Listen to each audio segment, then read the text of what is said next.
राम राम सा आप सबका मेरे YouTube चैनल राजस्थानी गीत एवं भजन एवं व्रत कथाओं में बहुत बहुत स्वागत है सा।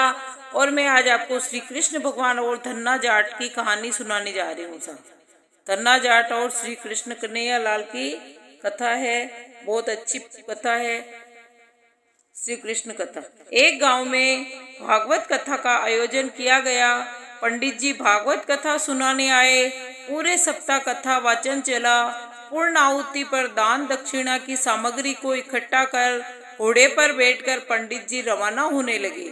उसी गांव में एक सीधा साधा गरीब किसान भी रहता था, जिसका नाम था धन्ना जाट। धन्ना जाट ने उनके पांव पकड़ लिए और वह बोला, पंडित जी महाराज, आपने कहा था कि जो ठाकुर जी की सेवा करता है उसका बेड़ा पार हो जाता है। आप तो जा रहे हो। मेरे पास न तो ठाकुर जी है और न ही मैं उनकी सेवा विधि जानता हूँ, इसलिए आप मुझे ठाकुर जी देखकर पधारें। और पंडित जी ने कहा, चौधरी तुम ही ले आना। और धन्ना जाट ने कहा कि मैंने तो कभी ठाकुर जी देखे ही नहीं, कैसे लाऊंगा। पंडित जी को अपने घर जाने की जल्दी थी। उन्होंने पिंड छुड़ाने को अपना भांग घोटने का सिलबट्टा उस धन्ना जाट को दे दिया और बोले कि ये ठाकुर जी है और इनकी सेवा पूजा करना। धन्ना जाट ने कहा कि महाराज, मैं सेवा पूजा का तरीका भी नहीं जानता हूँ, कृपया आप बताएं।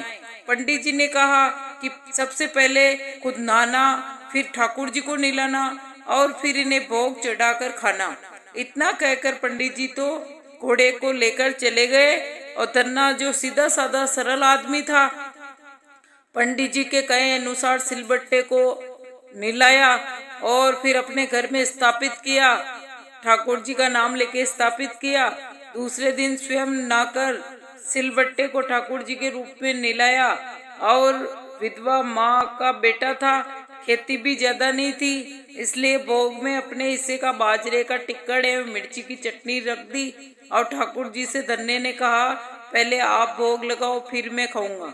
जब ठाकुर जी ने भोग नहीं लगाया तो बोला कि पंडित जी तो धनवान है, खीर पूड़ी एवं मोहन भोग लगाते हैं। मैं तो गरीब जाट का बेटा हूँ, इसलिए मेरी रोटी चटनी का भोग आप कैसे लगाओगे।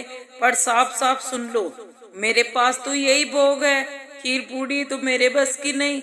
ठाकुर जी ने भोग नहीं लगाया तो धन्ना भी सारा दिन भूखा रहा। इसी तरह वह रोज रोज एक बाजरे का ताजा टिक्कड़ एवं मिर्ची की चटनी रख देता और भोग लगाने की प्रार्थना करता। ठाकुर जी तो पसीज ही नहीं रहे। ये क्रम निरंतर 6 दिन तक चलता गया। छठे दिन धन्ना बोला, ठाकुर जी चटनी रोटी खाते हो तो खाओ, खाते क्यों नहीं? तुम्हें शर्म आती है क्या मेरी चटनी रोटी से? आप कहो तो मैं आंखें बंद कर लूं, फिर खा लो। ठाकुर जी ने भी भोग नहीं लगाया। धन्ना भी भूखा प्यासा। 7वें दिन धन्ना जाट बुद्धि पर उतर आया।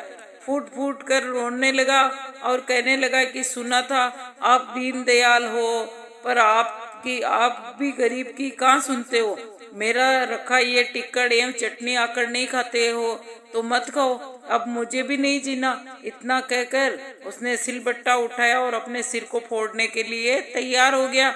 अचानक सिलबट्टे में से एक प्रकाश पुंज प्रकट हुआ और धन्ना का हाथ पकड़ लिया। ये देख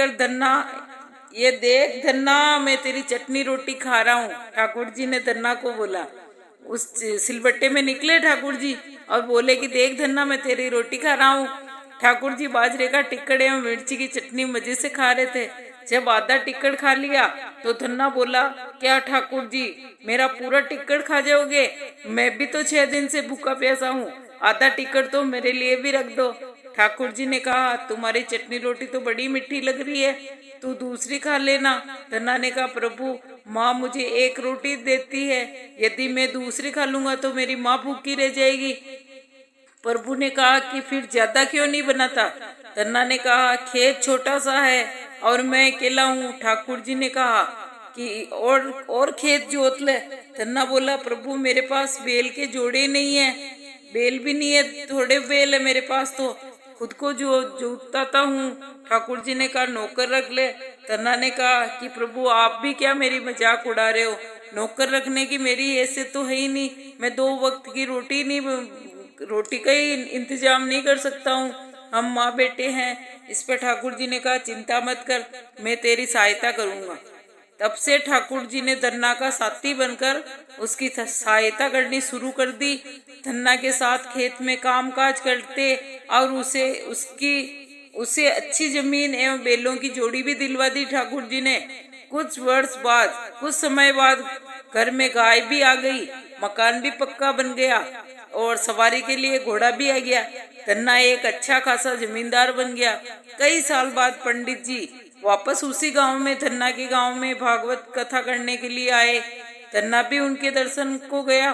प्रणाम कर बोला, पंडित जी, आपने जो ठाकुर जी दिए थे ना, वह 6 दिन तक तो भूखे प्यासे रहे और मुझे भी भूखा प्यासा रखा, लेकिन 7वें दिन उन्होंने भूख के मारे परेशान होकर मुझ गरीब का रोटी और चटनी खा ली। उनकी इतनी कृपा है कि खेत में मेरे साथ कंधे से कंधा मिलाकर हर काम में मेरी मदद करते हैं। अब तो घर में गाय भी है, 7 दिन का घी दूध में ही भेजूंगा पंडित जी। भागवत कथा में पंडित जी ने सोचा कि मूर्ख आदमी है, मैं तो भांग घोटने का सिलबट्टा देकर गया था। गांव में पूछने पर लोगों ने बताया कि चमत्कार हो गया। धन्ना अब वह धन्ना नहीं रहा, पहले तो वो गरीब था, अब तो वो जमींदार बन गया। दूसरे दिन पंडित जी ने धन्ना से कहा, कल कथा सुनने आओ तो अपने साथ अपने उस साथी को भी लेकर आना जो तुम्हारे साथ खेत में काम करता है। घर आकर धन्ना ने अपने प्रभु जी से निवेदन किया कि कथा में चलो। प्रभु ने कहा कि मैं नहीं चलता, तुम जाओ। धन्ना बोला, तब क्या उन पंडित जी को आपसे मिलाने घर ले आऊं? प्रभु ने कहा, बिल्कुल नहीं, मैं झूठी कथा कहने वालों से नहीं मिलता।